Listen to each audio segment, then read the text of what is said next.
Accepting the stepkid's mom.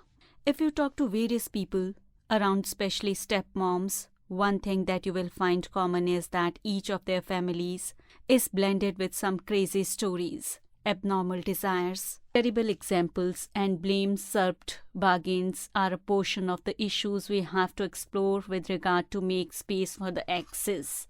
As much as you need to oppose doing it, you need to make space for your spouse's ex in your mixed crew. It is totally diverse for each circumstance. Some stepmoms and exes turn out to be great companions or simply have the drive and dispositions to make the relationship work.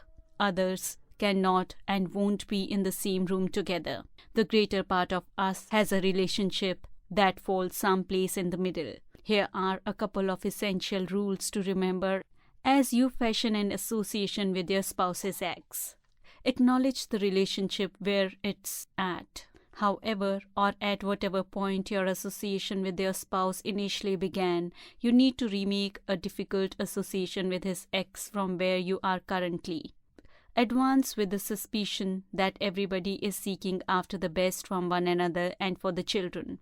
Treat the relationship like that of middle school young ladies until said otherwise. I'm not saying that exes and stepmoms act like middle school young ladies. In any case, try and recollect how you made a similar attempt to have another relationship at that youthful age.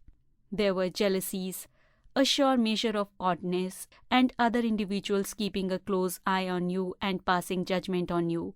What I am stating is that both of you are in this powder barrel for a relationship that you don't have a considerable measure of say in making, and until you wind up on better balance, be wary. Make sense of how to advance in the way that is most advantageous for everybody. As stepmoms, our first senses aren't generally our best impulses. Yet we can act superior to our first impulses. God has given us the Holy Spirit to help us in life.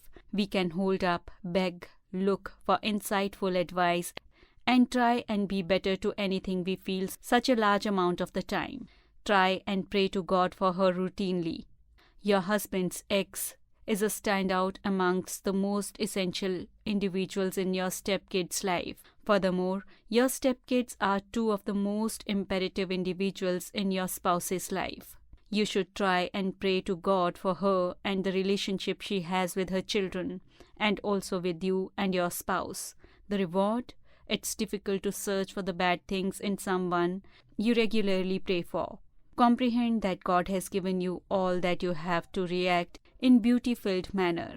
It's extremely humble to be placed in the bad guy part consistently. In any case, we have submitted ourselves to an intense God who calls us to act superior to anything we can do all alone.